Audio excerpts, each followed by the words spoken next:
오늘은 예수님 비유 강의 16번째 시간입니다. 마태복음 25장 1절에서 13절의 말씀해 가지고 그날을 알지 못하니 깨어있으라 라는 제목으로 말씀을 나눌 때 크신 은혜, 크신 교훈이 있기를 소원합니다. 9회 지방선거가 끝났습니다. 근데 뉴스를 보셔서 아시겠지만 저의 기억 가운데 이렇게 큰 문제가 일어난 선거가 있었나 싶습니다. 투표용지가 부족한 지역이 처음에는 한 14군데라고 했다가 조사해 보니까 50군데가 넘는다고 발표가 나왔습니다. 국민에게 가장 중요한 투표권, 이것이 올바르게 행사되었는지 참 의문이 드는 큰 혼란함이 지금 일어났습니다. 자세한 사항은 조사해봐야 알겠지만 지금까지 밝혀진 내용으로 가장 큰 원인은 선거관리위원회에서 제대로 선거 준비를 하지 못했다, 잘못 준비하였다는 것입니다. 여기에 일부 음모론이 더 나아져서 지금까지도 지금 잠실이죠, 개표소에서 시위대 수만 명이 모여서 부정선거를 외치며 혼란을 더욱 가중시키고 있습니다. 하루속히 원인 규명이 되고 바로잡을 것은 바로잡아서 국민 누구나가 이해할 수 있는 그런 선거 결과로서 받아들여야겠습니다. 우리는 이것을 위해서 계속 기도하여야겠습니다. 이렇듯 중요한 일을 앞두고 철저한 준비가 반드시 필요합니다. 준비가 소홀하면 어떤 경우에는 이번과 같은 큰 혼란이 오고 더 나아가서 아니함만 못한 결과를 얻게 되는 그런 비참한 상황에 놓이게 되기도 합니다. 세상의 일만이 아닙니다.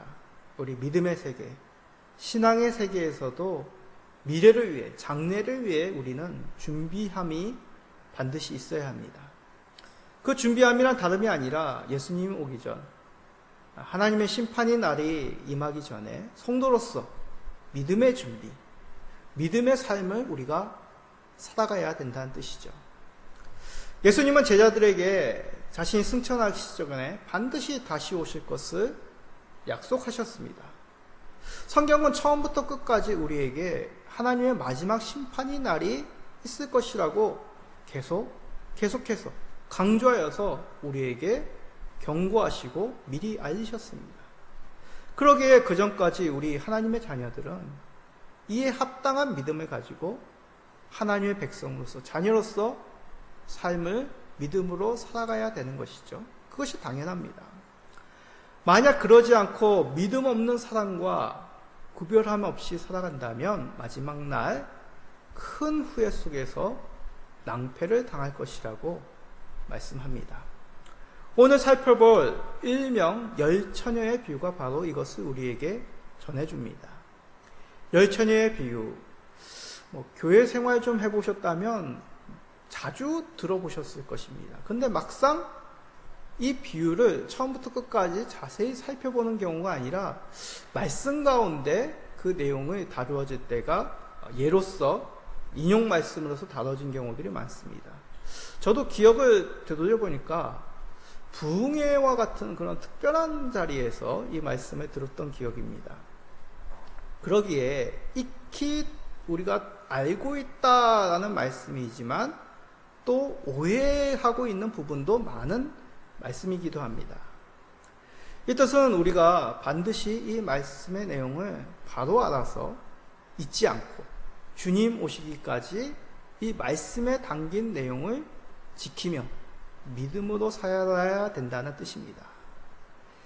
자, 오늘 말씀을 통해 주께서 당부하신 말씀, 그날을 알지 못하니 깨어있으라 라는 그런 뜻이 무슨 의미인지를 살펴봅시다. 그리하여 주님 오시기 전 바로 오늘 현재의 삶 속에서 하나님의 자녀답게 깨어있는 믿음, 살아있는 믿음으로 사시는 우리 모든 성도님 되시기를 간절히 간구드립니다. 자, 먼저 이 말씀을 언제 하셨는지를 우리가 봅시다. 이 말씀은 예수님께서 십자가를 지시기 위해 예루살렘 성에 입성하신 후 가운데 하신 말씀 중에 있습니다. 특별히 이 비유, 열처녀의 비유 말씀 전에 우리 24장을 살펴보면 예수님은 제자들에게 예루살렘 성전을 보이시면서 이 성전이 하나도 남김없이 무너질 것을 말씀하였습니다. 이 놀라운 그리고 무서운 이 말씀 앞에 제자들은 이 일이 언제 일어납니까? 언제 하나님의 심판이, 주의 임하심, 그 세상의 끝날이 있을 것이며 어떤 징조가 있을 것입니까? 라고 예수님께 질문하고 예수님이 그에 대한 답을 24장에 하십니다. 자, 대표적으로 그 질문하는 광경을 봅시다. 마태복음 24장 3절입니다. 예수께서 감난산 위에 앉으셨을 때에 제자들이 조용히 와서 이르되 우리에게 이르소서 어느 때에 이런 일이 있겠사오며 또 주의 임하심과 세상 끝에는 무슨 징조가 있사오리까. 자, 이제 예수님은 예루살렘 성에서 그 약속하신 바대로 미리 말씀하신 바대로 이제 십자가를 지셔서 대속의 제물로 드려주실 것입니다. 이제 죽으신 후에 부활하시게 되시죠. 구속의 사역을 이제 완성하실 것입니다. 이를 이루시기 전에 제자들에게 예수님은 예루살렘 성전이 무너질 것이라고 특별히 말씀하시며 마지막 때에 있을 환난에 대해서 제자들에게 미리 말씀하셨습니다. 자, 예수님의 구속의 사건 그리고 마지막 심판의 환난의 사건, 이것이 어떤 의미겠습니까? 예수님이 이 땅에 오신 것은 단지 우리의 죄를 대속하기만이 위함이 아니란 뜻이죠. 이제 십자가에 지시고 죽으시고 부활하시어 승천하심으로 다시 오실 주, 세상을 다시 오셔서 심판하실 만왕의 왕, 심판주로 우리 예수님이 확증될 것이다. 그 자리에 임하실 것이다 라고 하나님이 미리 그에게 말씀하신 그 모든 사역을 제자들에게 미리 나타내시는 것이죠. 내가 다시 와서 세상을 심판하리라. 그러니 그 전에 있을 핍박과 환난에 견디어라, 준비하라. 그 말씀을 하시며 이 비유, 열처녀의 비유를 제자들에게 말씀하신 것입니다. 그래서 오늘 비유의 말씀이 이렇게 시작하죠. 마태복음 25장 1절입니다. 그때 천국은 마치 등을 들고 신랑을 맞으러 나간 열처녀와 같다 하리니. 그러게 여기서 말하는 그때라는 것은 어떤 때요? 예수님이 재림하시는 마지막 심판의 날을 말합니다.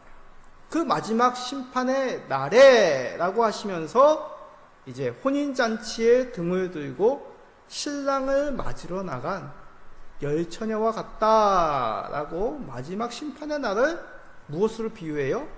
혼인잔치에 등을 달고 가는 열처녀와 비유로 말씀하신 것이죠. 그러게 이 비유를 정확히 알려면 이 당시 유대인들의 혼인 풍습에 대해서 조금 우리가 이해가 있어야 됩니다. 이 당시 유대인은 결혼 전 이제 정혼을 합니다. 예수님의 육신의 어머니인 이제 요셉과 마리아도 이제 정혼한 사이 아닙니까? 정혼을 하여서 신부는 바로 신랑의 집에 오는 것이 아니라 신부의 집에 약 정혼 후 한 1년 정도 머물게 됩니다. 이제 정식으로 양 집안이 결혼 날짜를 잡으면 그날에 맞추어 신랑의 집은 결혼식과 연애를 준비합니다. 우리나라는 이제 신부 엔젤에 보면 이제 신부집에서 이제 준비를 하지 않습니까? 거기서 혼인을 하고 신부를 데리고 이제 신랑의 집으로 가는데 유대는 이제 반대입니다. 신랑의 집에서 이제 결혼식, 예식을, 연애를 준비합니다. 그러면 이제 그 모든 것이 준비가 되면 또 신랑이 준비하는 것이 지창금입니다. 조금 우리나라의 문화하고는 다른데 유대인의 문화는 정확히 말하면 신부를 돈 주고 사오는 개념입니다. 그래서 지창금을, 신부의 집을 줄 신부의 값을, 지창금을 가지고 신부를 데리러 이제 신랑이 출발하게 되는 겁니다. 이제 신랑이 신부의 집에 와서 부모에게 그 지창금을 주고 그 모든 것이 이제 다 정리가 되면 그제서야 신부의 집에 환영을 받으며 신부를 데리고 신랑의 집에 가게 되죠. 그래서 신랑의 집에서 결혼식과 축하연을 하게 됩니다. 자, 이때 신부의 집으로 오는 신랑을 맞이하고 그리고 신부를 데리고 신랑의 집까지 가는 그 길을 등불로 밤길을 밝히는 신부의 들러리, 그게 바로 여기서 얘기하는 신랑을 맞으러 나가 등을 든 열처녀입니다. 그러니까 오늘날의 말에 의하면 들러리죠. 신부의 들러리입니다.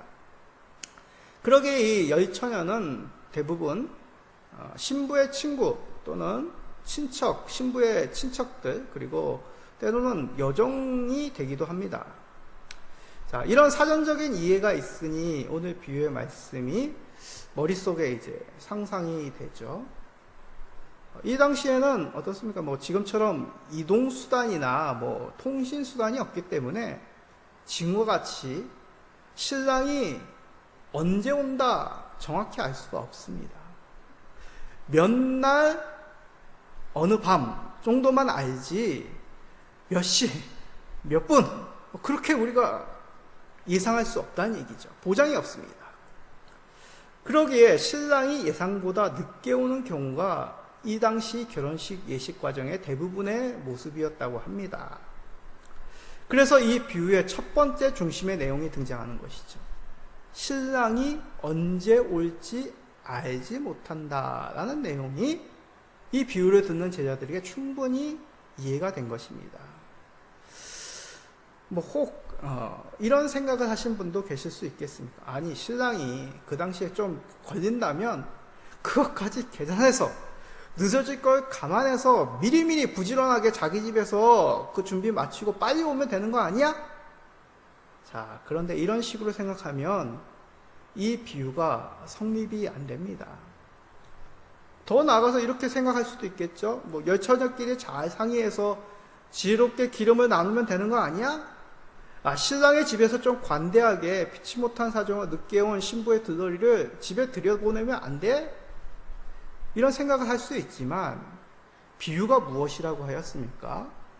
주제를 강조하기 위해서 과장이나 생략 등이 어우러져서 그 주제를 더욱 강력하게 나타낼 수 있도록 예수님은 비유를 사용하였다고 하는 것이죠. 이 비유에서도 마찬가지입니다. 그 당시 일반적 결혼 과정에 있을 법한 신랑이 예상보다 더디 오기에 언제 올지 알지 못한다라는 내용으로 이 비유를 시작한 것입니다. 자, 본격적으로 비유 내용을 봅시다. 여기서 신랑은 누구겠습니까?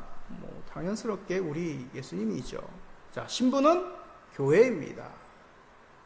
우리는 신랑이 있으니 예수님께서 언제 다시 오실는지 알지 못한다는 사실을 반드시 기억하고 있어야 됩니다.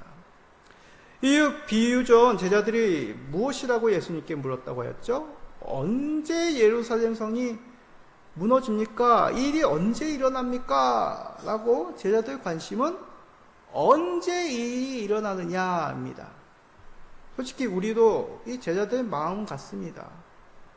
언제 몇 날 몇 시에 예수님이 오십니까? 이 세상의 종말의 때는 언제입니까? 그것을 알고 싶어하는 우리의 마음도 있죠.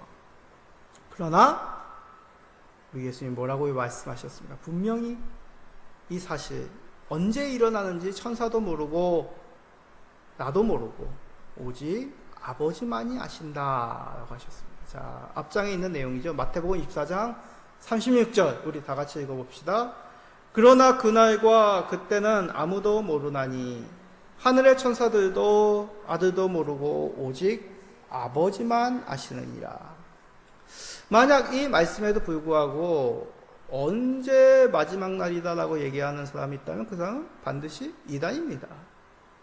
왜 심판의 날을 언제인지 알리지 않으셨는가? 왜 예수님께서 다시 오시는가? 그 이유는 우리가 알지 못합니다. 물론 여러 가지 의미로 우리가 받아들일 수는 있죠. 예를 들자면 믿음으로 더 많은 자들을 구원하시기 위한 하나님의 너그러운 마음이다 라고도 이해할 수는 있습니다. 그리고 우리가 뒤에 다룰 이유, 우리에게 이 예수님의 더디 오심은 큰 유익을 주기 때문이기도 하다고 설명할 수 있죠. 그러나 분명한 사실은 우리 신랑이신 예수님 반드시 오신다는 사실입니다. 우리 예수님이, 우리 주님이 약속하셨습니다. 그러니 우리는 어서 오기를 기다리며 대망하며 소망하며 믿음으로 살아야 되는 것이죠. 우리가 잘 알고 있는 성경의 마지막 부분이죠. 요한계시록 22장 20절. 이것들을 증언하신 이가 이르되 내가 진실로 속히 오리라 하시거늘 아멘 주 예수여 오시옵소서. 예. 아멘이 무슨 뜻입니까? 맞습니다. 옳습니다. 믿습니다. 그런 뜻이 아멘의 뜻 아닙니까? 신랑이신 예수님 언제 오실지 알 수 없으나 반드시 오십니다. 아멘. 맞습니다. 옳습니다. 믿습니다. 우리는 예수님 오심에 대한 기다림의 대답이 되어야 됩니다. 이것이 중요한 사실이죠. 만약 신랑이 오지 않는다면 신부는 비참할 것입니다. 신랑에게 버림받았다는 그 치욕이 일평생 떠나지 않을 것이죠. 그러나 우리의 신랑이신 예수님 반드시 오십니다. 우리에게 중요한 그 첫 번째 진리, 언제가 아니라 반드시 이 땅 가운데 심판해 주러 우리 예수님 오십니다. 혹시 예수님이 오시거나 말거나 무감각하게 우리가 살고 있지 않은지 우리는 돌아보아야 됩니다. 신랑인 예수님을 믿음으로 기다리시는 성도님들이 되시기를 간절히 기도드립니다. 자, 그런데 우리가 앞에서 신랑이신 예수님이 언제 올지 알지 못함이 우리들에게 유익을 주기도 한다라고 하였습니다. 유익이란 것이 뭡니까? 신랑이신 예수님을 맞이할 그 합당한 자와 그러지 못한 자를 구별하는 데 사용하신다는 것이죠. 자, 이게 무슨 뜻이냐? 자, 비유를 보십시다. 신랑이 더디옴으로 10명의 신부 들러리 중에 혼인잔치에 합당한 슬기 있는 자와 미련한 자가 구별이 됩니다. 만약 신랑이 늦게 오지 않았다면, 더디 오지 않았다면 그냥 모두 다가 잔치에 참여했을 것입니다. 근데 신랑이 더디 오므로 슬기 있는 자, 미련한 자가 구별되죠. 더 정확히 말하면 신랑이 더디 오므로 더 길어진 결혼 예식 과정을 대비하여 미리 등불 기름을 넉넉히 준비한 지혜로운 신부 들러리 그 5명과 그러지 못한 나머지 신부 들러리 5명이 탁 드러나게 된다는 얘기죠. 자, 기름, 여기서 기름은 원어로 보니까 올리브 기름입니다. 올리브 기름 좀 우리에게는 고급 기름이죠. 이 당시 올리브 기름을 그릇에 넉넉히 담고 천을 심지로 하여서 등불로 사용하였습니다. 저는 그런 걸 잘 못 봤는데 어디 박물관이나 같은 데 봤는데 저희 부모님 세대들은 아주 어렸을 적에 이런 등불을 이제 좀 사용하신 것 같습니다. 당연히 더 오래 등불을 밝히려면 여분의 기름을 준비함이 지혜로움이겠죠. 특히 이 자리가 어떤 자리입니까? 결혼의 자리입니다. 기쁨의 날입니다. 결혼을 축하하는 그 잔치의 날 신부의 들러리라면 당연히 이 기쁨의 날을 망쳐서는 안 되겠죠. 그렇다면 그 당시 일반적으로 있을 수도 있는 자주 일어나는 일, 신랑의 더디움을 준비하여 여분의 기름을 준비하면 어떻게 보면 지극히 당연한 모습입니다. 자, 신랑이 늦게 와서 들러리가 조는 것은 이 비유에서는 큰 문제가 되지 않습니다. 보시면 신부 들러리 10명 모두 다 졸며 잤다고 합니다. 중요한 것은 신랑이 왔다는 사실, 그 다음부터가 일어납니다. 자, 이제 가서 이 10명의 처녀들이 일어나 등을 들고 혼인잔치를, 신랑과 신부가, 신랑이 오고 또 신부가 신랑과 함께 다시 신랑의 집으로 돌아가는 길을 등불로 밝혀야 됩니다. 자, 이 부분에서 우리에게 불편한 거절의 첫 번째가 일어나죠. 자, 일어나 보니까 기름을 넉넉히 준비한 5명의 이 들러리 등불은 아직 활활 잘 타고 있습니다. 그런데 기름을 넉넉히 준비하지 않은 이 5 들러리의 등불은 점점 희미하게 불빛이 약해지는 것이죠. 그래서 기름을 준비하지 못해 등불이 꺼져가는 이 들러리들이 기름을 준비한 들러리들에게 요청합니다. 기름을 나누어 달라. 자, 여기서 이제 어떤 분들은 우리 하나님 믿는 백성이 좀 그런 것 좀 나눠줘야지, 좀 베풀어 줘야지, 그 사람들 좀 불쌍하자, 당혹해지면 어떻게, 그런 생각이 들기도 합니다. 그러나 예수님은 분명히 말씀하십니다. 자, 마태복음 25장 9절 우리 읽어봅시다. 쓰기 있는 자들이 대답하여 이르되 우리가 너희 쓰기에 다 부족할까 하노니 차라리 파는 자들에게 가서 너희 쓸 것을 서라 하니. 저는 어렸을 적에 이 말씀 주일학교 때 듣고 좀 매정한 거 아니야? 라는 생각이 들기도 했습니다. 근데 예수님은 기름을 나누어 달라는 요구를 거절한 이 들러리들을 뭐라고 얘기합니까? 슬기 있는 자들이라고 다시 한번 강조해서 말씀하십니다. 왜 매정한 사람, 인정이 없는 사람이 아니라 슬기 있는 자라고 예수님이 다시 한번 강조하신 걸까요? 이들 들러리는 신랑과 신부 결혼에 그 기쁨으로 동참하고 그 자리에 빛낼 사람입니다.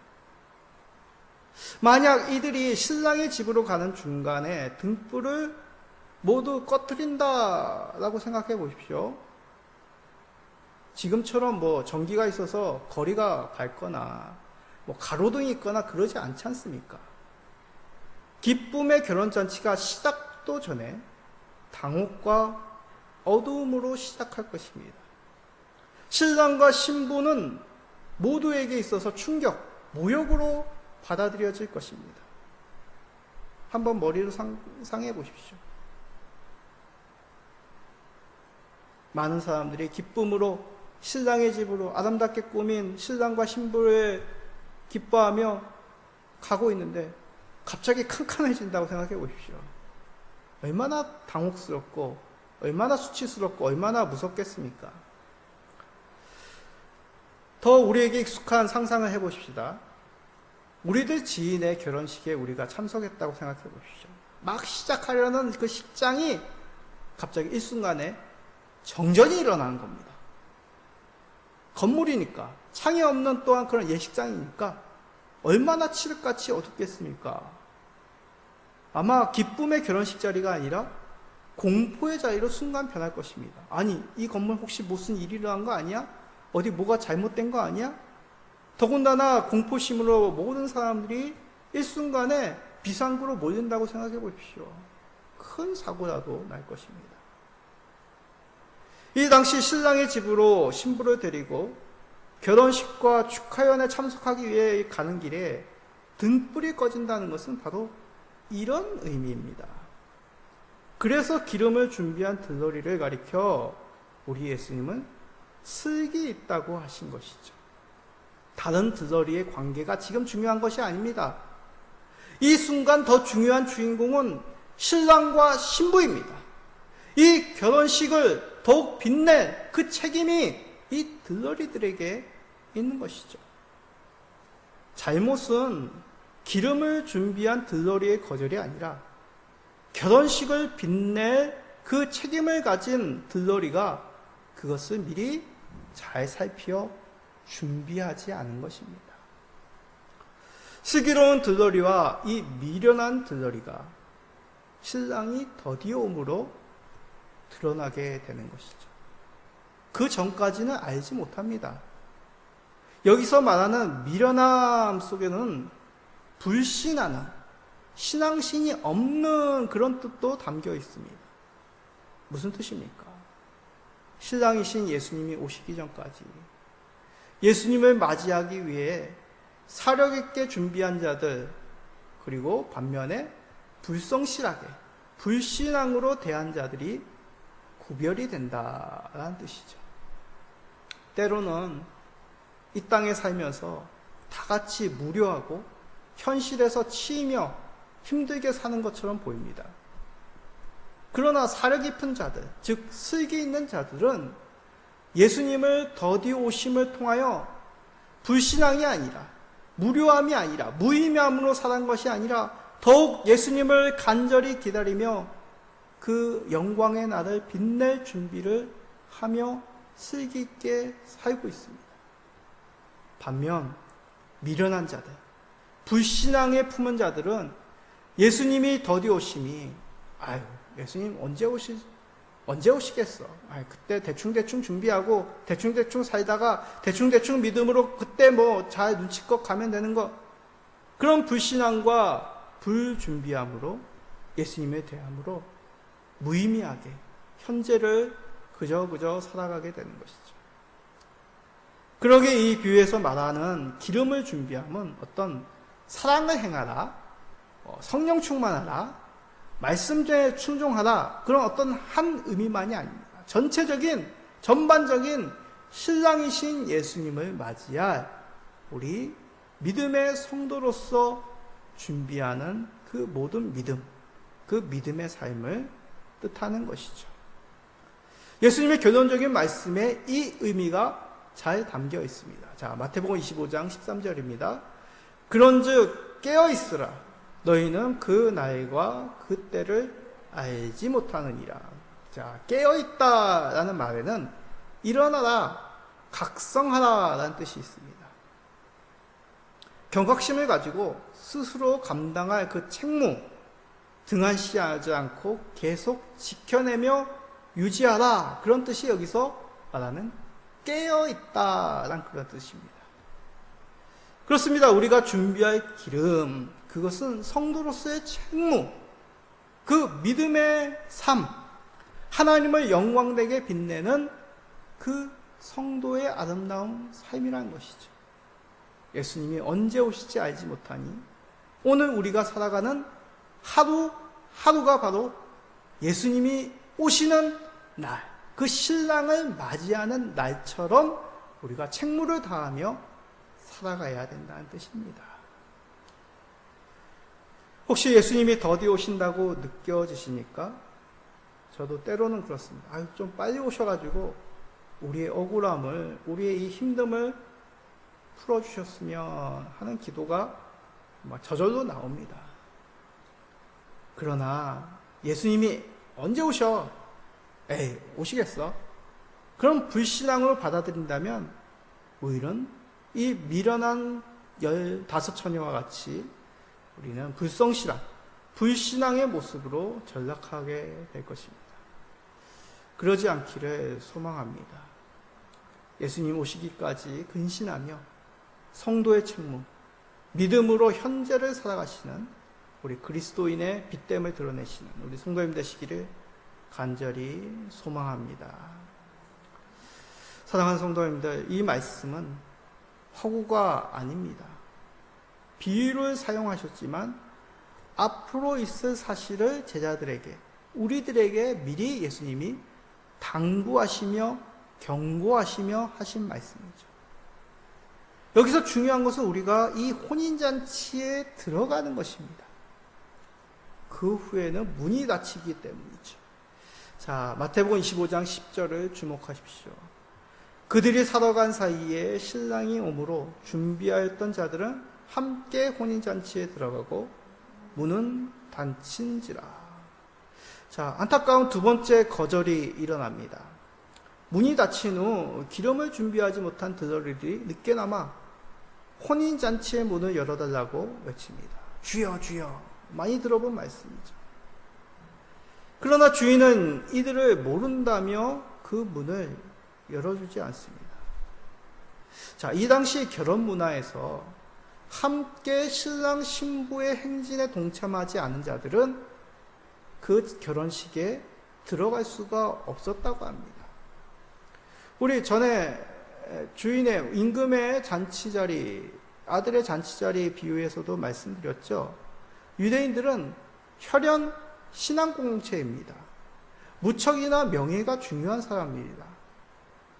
주인의 초청에 함께하지 않고 거절한 것을 굉장히 주인을 모욕되게 하는 행동입니다. 이 기름을 준비하지 않은 들러리는 본의 아니게 결혼잔치를 거부한 사람이 되어버렸습니다. 그래서 주인이 이들을 모른다며 잔치에 들이지 않는 것입니다. 얼마나 안타깝고 미련합니까? 아마도 이 5명 들러리들은 자신들이 친구의 결혼을 축하하며 신랑이 준비한 결혼식, 축하연에 함께 기쁨으로 참여할 것이라고 생각하였을 것입니다. 그러나 이들의 실상은 전혀 결혼식을 빛낼 준비가 되지 않은 그런 미련한 들러리였던 것이죠. 이는 기름을 준비하는 행위가 필요하다는 뜻보다 신랑 신부의 기쁨에 동참하는 그 중심을 잃어버렸다, 없었다는 의미가 가장 큽니다. 밤늦게까지 고생하며 결혼식에 함께한다고 이들은 생각했으나 이들의 마음은 정말 신랑 신부 결혼에 함께한다는 그런 생각이 없었죠. 이들은 등불로 신랑과 신부를 빛나게 할 것이다. 이들의 기억에 남아 아름답고 낭만적인 결혼 행진을 내가 함께 할 것이다. 이 신랑 신부의 그런 마음을 같이 나누지 못했습니다. 안타까운 뭐죠? 우리는 어떻습니까?